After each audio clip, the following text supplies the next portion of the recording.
Good evening students, once again Jaya Goswami, welcome to my YouTube channel. And आज हम करेंगे principles of team teaching. इससे पहले गाइज मैं इसकी फर्स्ट वीडियो में पार्ट 1 में टीम टीचिंग के बारे में बता चुकी हूँ।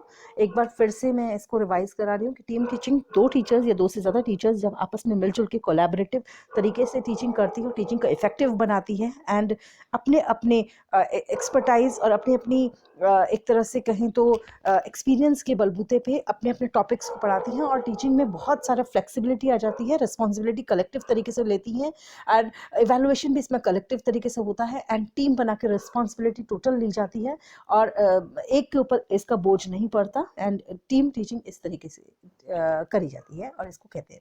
सो ऑब्जेक्टिव्स इसके जो होंगे, ये अट्रैक्टिव एबिलिटी है, इंटरेस्ट और एक्सपर्टाइज टीचर कम्युनिटी की बेहतरीन तरीके से बाहर उभर के आती है, जिसमें टीचर अपने आप को बहुत अच्छा सा प्रदर्शित और दिखा पाता है क्योंकि उसको मौका मिलता है, टाइम मिलता है और जिस तरह से जो शिक्षा पद्धति में सुधार आते हैं, इफेक्टिव टीचिंग होती है और बच्चों को बहुत हद तक समझ में आता है। क्लासरूम इफेक्टिव हो जाती है, क्लासरूम टीचिंग एंड इंटरेस्टेड हो जाती है, कैपेसिटी ऑफ पीपल बढ़ती है एंड एक तरह से कहें तो ये इंस्ट्रक्शन में भी क्वालिटी लाती है कि जिस तरीके के इंस्ट्रक्शंस क्लास में दी जाते हैं उसमें और इम्प्रूवमेंट आता है। इसके बाद करेंगे प्रिंसिपल्स गाइस। तो प्रिंसिपल्स में आप देखिए, सबसे पहला प्रिंसिपल है टाइम फैक्टर।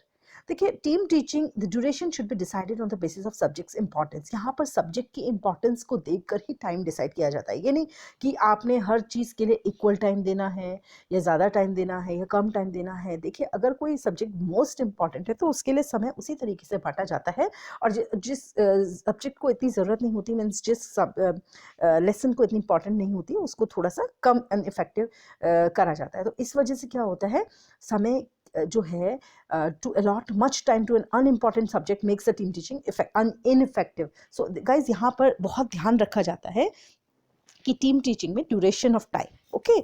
इसके बाद level of instruction.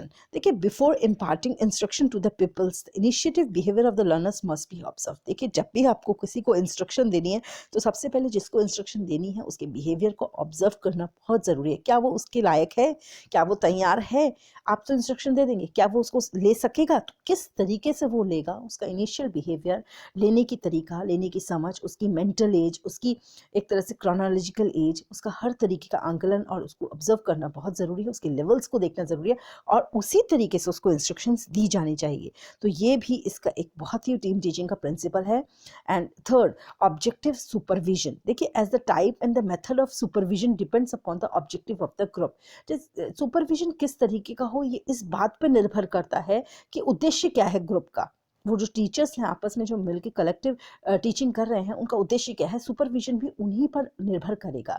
Therefore, the objective of the group must be keep in mind at the type of supervision। और इसीलिए उद्देश्यों, जो ग्रुप का जो ऑब्जेक्टिव है, उद्देश्य है, उसको माइंड में रखना बहुत ज़रूरी है जब आप एक सुपरविजन करते हैं, किसी को देखते हैं और उसके ऊपर अपना कोई प्रतिक्रिया जाहिर करते हैं। एंड फोर्थ है अप्रोप्रिएट साइज एंड कंपोजिशन। देखिए, in the present times the fix size of the class is an old story.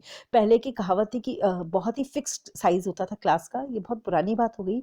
आजकल ग्रुप में चेंजेस आते रहते हैं, साइजेस में चेंज आते रहते हैं to the objective of the, और टीम टीचिंग के अकॉर्डिंग ही साइज ग्रुप का होना चाहिए। तो ये सबसे बड़ा उद्देश्य है कि जो उद्देश्य है टीम टीचिंग है उसको असरदार करने के लिए, उसको पूरा करने के लिए ग्रुप भी जो साइज है उसका उसी तरीके से उसमें चेंजेस आने चाहिए। Therefore, the size and the composition of the group of the people should be appropriate। इसीलिए जो साइज और कंपोजिशन है ग्रुप के, वो एक ऐसे रहने चाहिए, इस तरीके से रहने चाहिए ताकि वो उद्देश्य की प्राप्ति कर सकें।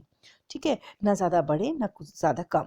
Appropriate duties assign to teacher, fifth point है। इसमें क्या है, जो ड्यूटीज और रिस्पॉन्सिबिलिटी है वो सही अप्रोप्रिएट होनी चाहिए। ये नहीं किसी टीचर को तो बहुत ज़्यादा ड्यूटी असाइन कर दी गई और कोई टीचर खाली है, तो उनको ड्यूटीज़ उनके एकेडमिक मेरिट, यानी कि वो किस तरीके के उनकी मेरिट है, इंटरेस्ट कैसा है उनका, पर्सनालिटी उनकी कैसी है, ट्रेड्स कैसे हैं, एटीट्यूड कैसा है, एप्टीट्यूड कैसा है, इन बेसिस पे उनको उनकी ड्यूटी देनी चाहिए।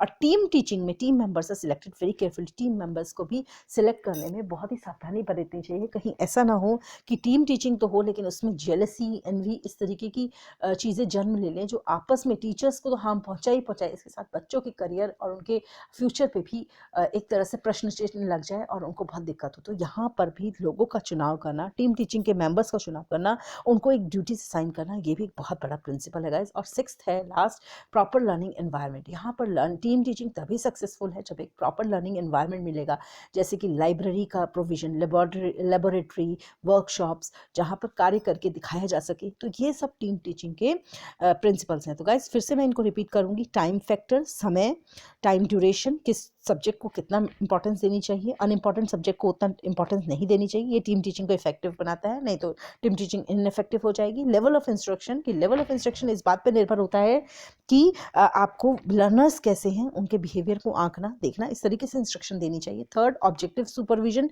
कि यानी कि उद्देश्य की प्राप्ति के लिए सुपरविजन भी उसी पर ही निर्भर करता है कि आपके उद्देश्य क्या है, उसी तरीके का सुपरविजन उसी पर डिपेंड होना चाहिए। चौथा, अप्रोप्रिएट साइज एंड कंपोजिशन, आपके साइज को देखकर, आपकी टीम टीचिंग को देखकर, आपके सब्जेक्ट को देखकर, आपके उसी तरीके से साइज और कंपोजिशन एक ग्रुप का होना चाहिए, उतने ही बच्चे क्लास में होने चाहिए। Fifth, appropriate duties assign to teacher, teacher को उतनी ही ड्यूटीज असाइन की जानी चाहिए जो उसके लिए पर्याप्त हो, न कम न ज़्यादा। टीचर्स को आपस